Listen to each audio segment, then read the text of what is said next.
충격적인 일이 벌어졌습니다. 가족과 함께 한국으로 떠나려던 순간 우즈베키스탄 공항에서 갑자기 경찰에게 체포당했습니다. 경찰들은 그가 밀수업자일 가능성이 있다며 비웃으며 수갑을 채우고 가족과의 면회조차 금지한 채 신문을 시작했는데요. 그 남자는 억울함을 호소하지만 고려인이라는 이유로 더욱 강한 의심을 받으며 무자비한 취조를 당하는 상황에 처합니다. 그때 남자는 한국 대사관과 연락을 시도할 수 있도록 요청합니다. 하지만 경찰들은 조롱하며 한국 정부가 신경을 써줄 리 없다고 비웃습니다. 그러나 마지못해 한국 대사관과 연결되었고 전화기 너머에서 들려온 단호한 목소리에 깜짝 놀랐는데요. 더욱이 가방에서 발견된 한국 여권을 보자 경찰들의 태도가 180도 변했다는데요. 도대체 무슨 일이 있었던 걸까요? 우즈베키스탄에서 태어난 저는 알렉세이 김이란 이름으로 살아왔습니다. 한국 이름은 김도연입니다.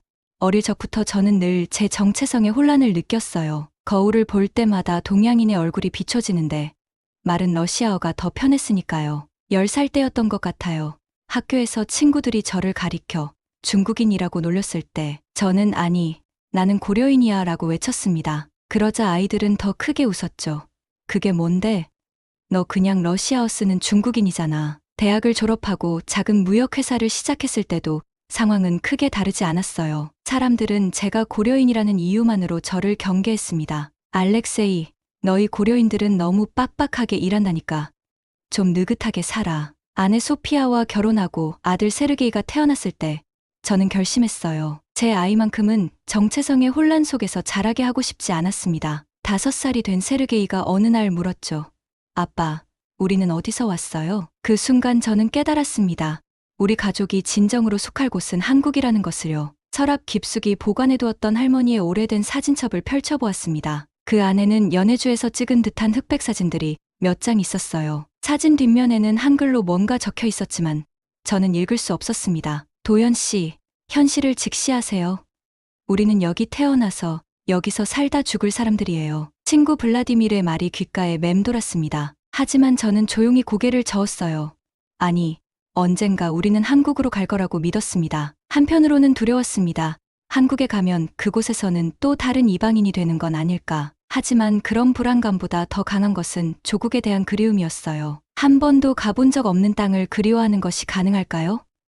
네, 가능했습니다. 우리 고려인들은 몇 세대에 걸쳐 그 그리움을 유전자처럼 물려받았으니까요. 한국 영사관에서 돌아오는 길이었습니다. 다시 한번 실패였죠. 죄송합니다만 고려인이라는 이유만으로는 한국 국적을 취득하실 수 없습니다. 담당자의 말이 계속 머릿속에서 맴돌았어요. 집에 도착하니 아내 소피아가 컴퓨터 앞에 앉아 무언가를 열심히 보고 있었습니다. 도연, 이것 좀 봐요. 아내가 손짓했어요. 화면에는 광주고려인 마을과 전남대 민주주의와 공동체연구소, 독립운동가, 후손 찾기 연구 조사라는 제목의 공고문이 떠 있었습니다. 저는 반신반의했어요. 할머니로부터 증조할아버지 니콜라이 김, 한국 이름으로는 김영수, 연해주에서 독립운동가들을 도왔다는 이야기를 들은 적은 있었습니다. 하지만 그것은 어린 시절 할머니의 이야기 중 하나였을 뿐 구체적인 증거는 없었죠. 그날 밤 오래된 가족 앨범을 다시 꺼내보았습니다. 할머니가 남긴 몇 안 되는 유품 중에는 낡은 러시아어 신문 조각도 있었어요. 그 신문에는 니콜라이 김이라는 이름이 희미하게 보였죠. 결심했습니다. 아이를 위해서라도 해봐야 했어요. 신청서를 작성하고 가지고 있는 모든 자료를 첨부했습니다. 할머니의 증언을 담은 녹음 테이프, 낡은 신문 조각, 연해주에서 찍었다는 흑백 사진 몇 장이 전부였지만 이것이 우리 가족의 뿌리를 찾는 첫걸음이 될 수도 있었어요. 한 달 후 놀랍게도 연구팀으로부터 연락이 왔습니다. 그들은 제 증조할아버지의 이름이 러시아 문서에서 발견되었다며 더 자세한 조사를 위해 인터뷰를 하고 싶다고 했어요. 하지만 아직 확실한 증거가 부족합니다. 연구원의 말에 희망과 불안이 교차했어요. 우리는 러시아와 카자흐스탄, 우즈베키스탄의 기록 보관소를 더 조사해 볼 계획입니다. 그 말을 듣는 순간 제 인생의 목표가 명확해졌습니다. 증조할아버지의 업적을 찾아내 한국에서 인정받고 가족과 함께 한국으로 돌아가는 것. 그것이 제가 앞으로 해야 할 일이었어요. 이튿날부터 본격적인 증거 찾기가 시작되었습니다. 우즈베키스탄의 타슈켄트 국립도서관에서부터 러시아 블라디보스토크 지역 문서보관소까지 모든 곳에 문의를 보냈어요. 한국어를 제대로 읽을 수 없던 저는 고려인 동포들의 도움을 받아 한국 독립기념관에도 자료를 요청했습니다. 과거 블라디보스토크에서 발행된 러시아어, 신문에 실린 기사가 발견되었다는 소식이 왔습니다. 그 기사에는 러시아 이름 니콜라이 김과 함께 독립운동가들을 지원한 지역 상인으로 언급되어 있었어요. 또한 소비에트 비밀경찰 문서에서도 니콜라이 김이라는 인물이 조선인 독립운동가들에게 자금을 제공한 혐의로 감시 대상이었다는 기록이 발견되었습니다. 어느 날 밤, 소피아가 흥분된 목소리로 불렀습니다. 그녀는 우즈베키스탄 국립문서보관소에서 찾은 1941년 강제이주 당시의 명단을 발견했어요. 그 명단에는 니콜라이 김, 김영수와 그의 가족들이 연해주에서 우즈베키스탄으로 이주된 기록이 남아 있었습니다. 모든 자료를 모아 한국보훈처에 독립유공자 공적 심사를 신청했어요. 그리고 6개월 후 기적 같은 소식이 왔습니다. 김영수 독립운동가가 대한민국 독립유공자로 인정받게 되었다는 것이었어요. 이것은 우리 가족에게 너무나 큰 의미였습니다. 특별기와 신청 과정은 생각보다 빨리 진행되었습니다. 마침내 저희 가족은 우즈베키스탄 고려인 사세로 한국 국적을 취득하게 되었어요. 그 파란 여권을 손에 쥐었을 때의 감격은 이루 말할 수 없었습니다. 마침내 출국 당일 우리는 타슈켄트 국제공항에 도착했어요. 짐은 많지 않았습니다. 우리의 과거를 담은 사진첩과 몇 가지 중요한 물건들, 그리고 새로운 미래를 향한 희망이 전부였죠. 여기서 기다려요. 체크인을 마치고 올게요. 아내와 아들에게 말한 후 저는 체크인 카운터로 향했습니다. 모든 것이 순조로워 보였어요. 그런데 갑자기 2명의 공항 경찰이 저에게 다가왔습니다. 알렉세이 김 씨, 당신은 밀수 및 불법 외환 거래 혐의로 체포되었습니다. 공항 경찰들은 제 팔을 거칠게 붙잡았어요. 주변 사람들의 시선이 일제히 저를 향했습니다. 체크인 카운터에 있던 직원들도 주변을 지나가던 승객들도 모두 수갑이 채워진 저를 바라보고 있었죠. 수치심과 공포가 동시에 밀려왔어요. 이게 무슨 일입니까? 저는 아무 잘못도 하지 않았어요. 필사적으로 항변했지만 경찰들은 미동도 하지 않았습니다. 그들은 저를 공항 내 작은 조사실로 끌고 갔어요. 차가운 금속 의자에 앉혀진 채 저는 멍한 상태로 벽에 걸린 시계만 바라보았습니다. 오후 2시, 우리가 탈 비행기는 4시에 출발할 예정이었죠. 한 경찰관이 러시아어로 서류를 작성하기 시작했습니다. 이름, 알렉세이 김, 국적 우즈베키스탄, 제 국적은 대한민국입니다. 저는 즉시 정정했어요. 경찰관은 비웃듯 쳐다보았습니다. 오, 그래. 고려인이 어떻게 한국 국적을 가질 수 있지? 그의 말은 날카로운 칼처럼 가슴을 찔렀어요. 아무리 설명해도 그들은 믿지 않았습니다. 제 가방을 뒤지기 시작했고 그 안에 있던 현금을 발견했죠. 한국에서의 첫 정착을 위해 마련해둔 돈이었어요. 이게 뭐지? 이렇게 많은 돈을 어디서 구했지? 불법으로 환전한 게 분명해. 경찰은 독단적인 결론을 내렸습니다. 아닙니다. 그건 제 적금을 해약한 돈이에요. 모든 서류가 있습니다. 저는 필사적으로 설명했지만 그들의 귀에는 들어가지 않는 듯 했어요. 신문은 계속되었고 저는 점점 더 절망감에 빠져들었습니다. 창문 너머로 활주로가 보였어요. 저기를 달리는 비행기를 타고 한국으로 갔어야 했는데 가족들은 지금 어떻게 하고 있을까? 걱정이 물밀듯이 밀려왔습니다. 문득 소피아와 세르게이의 얼굴이 떠올랐어요. 그들은 분명 불안에 떨며 저를 기다리고 있을 텐데 제가 사라진 지 1시간이 넘었으니 아내는 아마 미칠 것 같은 심정일 거예요. 혹시 그들도 같은 혐의로 체포되지는 않을까 하는 두려움이 엄습했습니다. 전화 한 통 해도 될까요? 제 가족이 걱정하고 있을 겁니다. 조심스럽게 요청했어요. 경찰관은 고개를 저었습니다. 안 돼. 조사가 끝나기 전까지는 불가능해. 시계는 3시를 가리키고 있었어요. 이대로라면 비행기를 놓치게 될 것이 분명했습니다. 모든 것이 물거품이 되는 순간이었죠. 수십 년간 꿈꿔온 조국으로의 귀환, 증조할아버지의 명예 회복, 아들에게 주고 싶었던 한국인으로서의 자부심, 이 모든 것이 허망하게 사라지는 것만 같았어요. 갑자기 제 가슴 속에서 분노가 일어났습니다. 아니, 이건 너무 부당해요. 우리 가족은 너무 오랫동안 고통받아왔어요. 증조할아버지께서 독립운동을 하셨고 그 결과 우리 가족은 강제이주를 당했습니다. 아니, 이런 식으로는 안 됩니다. 저는 결연히 말했어요. 경찰관들이 의아한 표정으로 저를 바라보았죠. 저는 대한민국 국민입니다. 한국 대사관과 연락할 권리가 있습니다. 그들은 처음에는 비웃었지만 제가 포기하지 않고 계속 요구하자 마지못해 대사관에 연락을 취하기로 했어요. 김도연 씨는 대한민국 국적자입니다. 즉시 석방하십시오. 전화 너머로 들려온 한국 대사관 영사의 단호한 목소리에 공항 경찰들의 얼굴이 순식간에 변했어요. 불신과 당혹감, 그리고 약간의 두려움이 교차하는 표정이었습니다. 여권을 보여주십시오.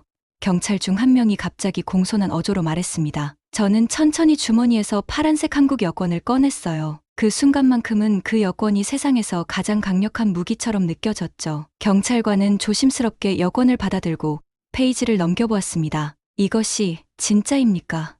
그가 믿기지 않는다는 듯 물었죠. 네, 진짜입니다. 저는 지난달 특별귀화를 통해 한국 국적을 취득했어요. 제 증조할아버지는 독립운동가로 인정받으셨고 그 공적으로 저희 가족은 한국으로 돌아갈 수 있게 되었습니다. 제 말에 경찰관들은 당황한 눈빛을 교환했어요. 갑자기 그들의 태도가 달라지기 시작했습니다. 수갑을 풀어주었고 물도 가져다 주었죠. 심지어 사과의 말까지 전했어요. 오해가 있었던 것 같습니다. 죄송합니다. 아까까지 거칠게 대하던 경찰관이 갑자기 공손하게 말했습니다. 그들은 급히 서류를 정리하기 시작했어요. 아마도 실수를 덮고 싶었던 것 같습니다. 한국인을 부당하게 체포했다는 사실이 알려지면 외교 문제로 번질 수도 있으니까요. 저는 마음속으로 웃고 있었어요. 일생 동안 고려인이라는 이유로 차별받았는데 이제는 한국 국적 하나로 이런 대우를 받다니 세상이 참 아이러니하다는 생각이 들었습니다. 가족들이 걱정하고 있을 겁니다. 만나게 해주실 수 있을까요? 저는 조금 더 당당하게 요청했어요. 물론입니다. 당장 모시겠습니다. 경찰관은 서둘러 문을 열어주었죠. 밖으로 나오자 소피아와 세르게이가 불안한 표정으로 서 있었어요. 소피아의 눈은 울음으로 붉어져 있었고 세르게이는 엄마의 치마를 꼭 붙잡고 있었습니다. 저를 본 순간 소피아는 달려와 저를 껴안았어요. 도연, 무슨 일이 있었던 거예요? 당신이 체포되었다고 해서. 괜찮아. 이제 다 해결됐어. 우리는 곧 한국으로 갈 거야. 민수야. 저는 조심스럽게 한국 이름을 불렀어요. 이제 우리 진짜 집으로 갈 거야. 무서워하지 마. 약 5시간 후 우리는 마침내 인천행 비행기에 올랐습니다. 승무원이 다가와 물었습니다. 한국으로 돌아가시나요? 아니면 처음 방문하시나요? 저는 미소를 지으며 대답했어요. 돌아가는 겁니다. 오랜 시간이 걸렸지만 이제야 진짜 집으로 돌아가고 있어요. 10시간의 비행 끝에 인천국제공항에 도착했습니다. 활주로에 착륙하는 순간 제 심장은 마치 달리기 선수처럼 빠르게 뛰기 시작했어요. 창밖으로 보이는 한국의 하늘은 어쩐지 더 파랗게 느껴졌습니다. 도연, 우리 정말 한국에 온 거예요? 소피아가 믿기지 않는다는 듯 물었습니다. 그녀의 눈에도 감동의 눈물이 고여 있었어요. 입국 심사대에 도착했을 때 저는 약간 긴장했어요. 우즈베키스탄에서의 기억이 아직도 생생했으니까요. 하지만 이번에는 달랐습니다. 심사관은 우리 가족의 여권을 보더니 밝게 미소 지었어요. 김도연 씨, 박소영 씨, 그리고 김민수 군, 대한민국에 오신 것을 환영합니다. 그 말을 듣는 순간 제 눈에서 눈물이 흘러내렸습니다. 얼마나 오랫동안 이 말을 듣고 싶었는지 모릅니다. 대한민국에 오신 것을 환영합니다. 이 간단한 인사말이 저에게는 세상에서 가장 아름다운 문장처럼 들렸어요. 심사관은 저희 여권에 입국 스탬프를 찍어주며 말했습니다. 특별 귀화자이시군요. 독립유공자 후손이시라니 정말 자랑스럽습니다. 입국장을 나오자 놀랍게도 한국 대사관 관계자들이 우리를 기다리고 있었습니다. 그들은 환영 꽃다발과 함께 따뜻한 미소로 우리를 맞이해 주었어요. 김도연 씨 가족, 마중 나왔습니다. 우즈베키스탄에서 있었던 일, 정말 죄송합니다. 이제부터는 좋은 일만 가득하셨으면 좋겠네요. 공항에서 나와 첫 발을 한국 땅에 내디뎠을 때 그 느낌을 어떻게 표현해야 할까요? 마치 오랫동안 유배 생활을 끝내고 고향으로 돌아온 것 같았어요. 발 아래 땅이 저를 반기는 것 같았고 불어오는 바람도 저를 알아보는 것만 같았습니다. 아빠, 여기가 우리 집이에요? 민수가 호기심 어린 눈으로 물었어요. 그래, 민수야. 여기가 우리의 진짜 집이야. 아침 햇살이 창문을 통해 방 안으로 쏟아졌습니다. 눈을 뜨자마자 저는 잠시 어디에 있는지 혼란스러웠어요. 낯선 천장, 낯선 방, 그리고 문득 깨달았습니다. 이곳은 한국이었어요. 우리는 정말로 한국에 온 것이었습니다. 옆에서 자고 있는 소영과 민수를 바라보았어요. 그들의 평화로운 얼굴을 보니 마음이 따뜻해졌습니다. 조용히 일어나 베란다로 나갔어요. 아침 공기는 상쾌했고 멀리서 들려오는 도시의 소음이 어쩐지 활기차게 느껴졌습니다. 우리의 첫날은 정신없이 지나갔습니다. 대사관에서 보내준 안내인이 우리를 데리고 구청과 주민센터를 방문하여 필요한 서류들을 모두 작성했어요. 주민등록증 발급 신청을 하고 민수의 학교 입학 문제도 상담했습니다. 김도연 씨, 이제 공식적으로 한국 국민이 되신 겁니다. 축하드립니다. 주민센터 직원이 환하게 웃으며 말했어요. 그 말을 들으니 가슴이 벅차올랐습니다. 점심에는 안내인이 우리를 한국 전통 음식점으로 데려갔어요. 오랜만에 먹는 진짜 한국 음식이었습니다. 우즈베키스탄에서도 비슷한 음식을 만들어 먹기는 했지만 역시 본고장의 맛은 달랐습니다. 민수야, 김치 먹어봐. 제가 권했어요. 민수는 조심스럽게 김치를 집어 입에 넣었습니다. 그의 눈이 동그래졌어요. 매워요. 근데 맛있어요. 오후에는 광주 고려인 마을을 방문했습니다. 그곳에서 우리와 비슷한 경험을 한 고려인 가족들을 만났어요. 그들 중 많은 사람들이 여전히 국적 취득을 위해 노력하고 있었고 우리의 성공 사례를 듣고 희망을 얻는 듯 했습니다. 김도연 씨, 당신의 이야기는 우리 모두에게 큰 용기가 됩니다. 마을 대표가 말했어요.